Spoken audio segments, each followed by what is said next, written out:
इस हिंदी वाक्य के क्रिया के अंत में ता है, ते है और ती है लगा रहेगा, ये तीन चीज तो समझ जाना वो PIT है। PIT का full form present indefinite tense. Very good कहते हैं। बात समझ में आ गया।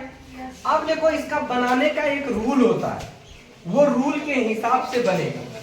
उस रूल को हम लोग स्ट्रक्चर कहते हैं और ये स्ट्रक्चर में सब्जेक्ट है प्लस वर्ब का पहला फॉर्म या नहीं तो वर्ब का पांचवा फॉर्म, ये दोनों लगता है, या तो पहला फॉर्म या तो पांचवा फॉर्म प्लस ऑब्जेक्ट कॉम्प्लीमेंट। अब देखो यहाँ तुम लोगों के पास एक प्रश्न उठना चाहिए कि सर यहाँ पे V1 या V5 लिखा हुआ है, ये इसका मतलब तो दो चीज आ गया। हम लोग कहाँ पे V1 का प्रयोग करेंगे और कहाँ पर V5 का प्रयोग करेंगे। तो चलो हम लोग बात करते हैं कि देखो वर्ब जो है first form, second form, third form, fourth form और फिफ्थ फॉर्म, यही 5 वर्ब का एक्शन होता है, जिसमें से पहला जैसे मान लेते कोई भी चीज ले लो, एक हम लोग पहले ले लेते हैं रीड, ले लेते हैं पढ़ना, रीड हो गया रीड। अब देखो वर्ब का दूसरा फॉर्म में भी रीड ही हो जाता है, इसका बात समझ रहे हो, इसीलिए हम लोग रीड को नहीं थोड़ा दूसरा ले लेते हैं जो अलग अलग हो जाता है। सबसे पहले हम लोग ले लेते हैं गो।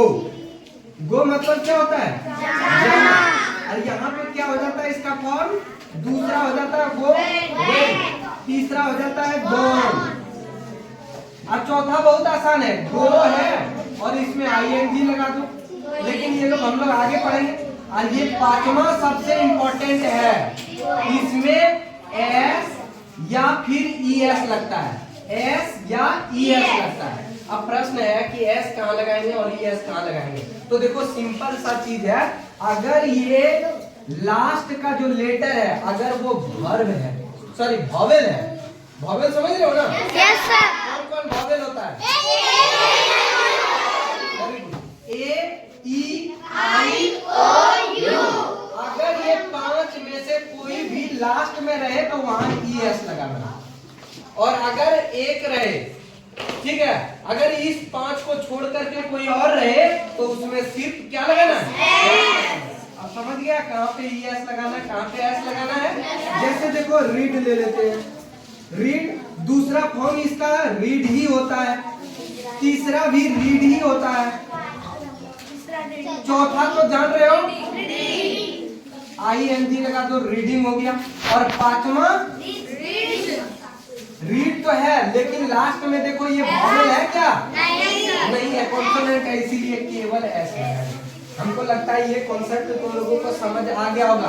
वर्ब का पांचवा फॉर्म और चौथा और पांचवा बनाना बहुत आसान है, एक में ING लगा दो और दूसरे में S या ES लगा दो। क्राइटेरिया क्या है कि अगर वॉवेल रहे तो ES लगाना है, अगर कॉन्सोनेंट रहे तो सिर्फ S लगाना है। अब हम लोग चलते हैं इस सेंटेंस पर। तो पहला हो गया मैं इसका क्या है? सब्जेक्ट है, तो सब्जेक्ट हम लोग लिख देंगे यहाँ पे आई। उसके बाद क्या वर्ब का पहला फॉर्म या फिर पांचवा फॉर्म, लेकिन ध्यान रखना ये पांचवा कहाँ पे लगेगा और पहला कहाँ रहेगा? थर्ड पर्सन सिंगुलर नंबर, जानते हो तुम लोग?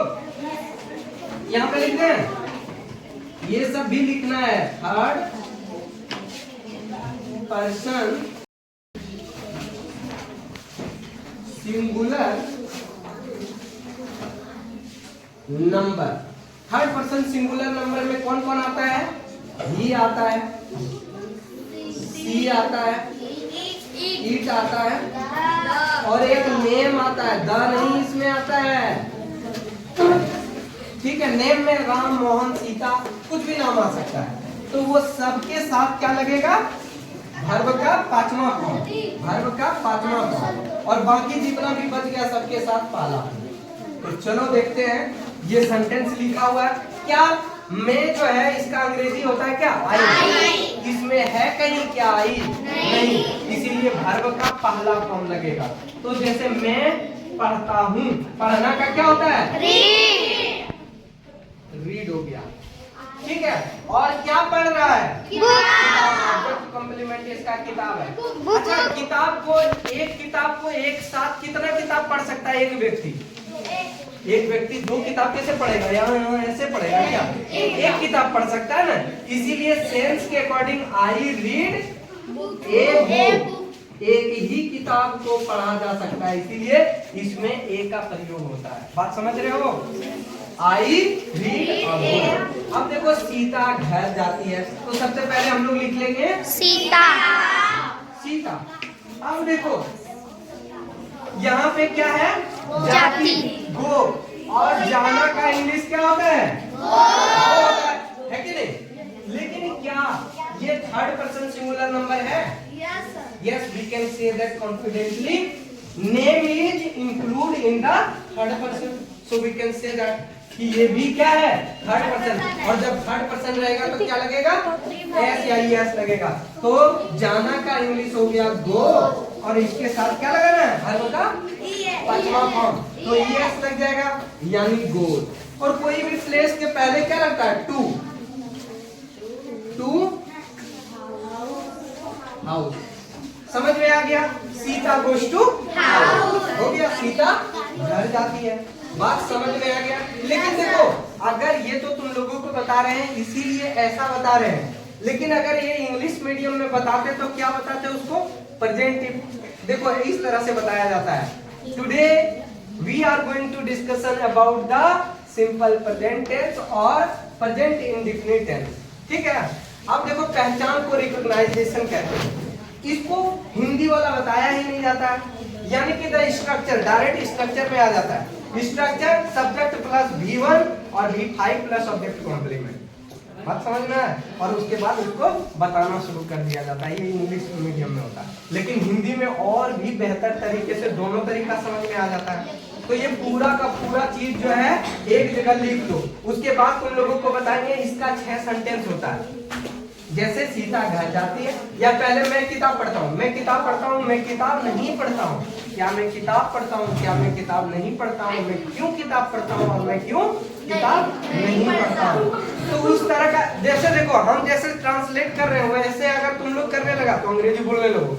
जैसे देखो, I read a book, I do not read a book, do I read a book, do I not read a book, why do I read a book, why do I not read a book. बात समझ में? सीता घर जाती है, Sita गोes to house, goes to house। Sita does not go to house, go फिर नहीं लगेगा, does लग जाएगा, वो सिखाएंगे दूसरे चैप्टर में। लेकिन अभी जो है इतना अच्छे से लिख लो, इसको लर्न कर लेना, और फिर कल आओ, फिर कल इसके आगे बताएंगे। बहुत बहुत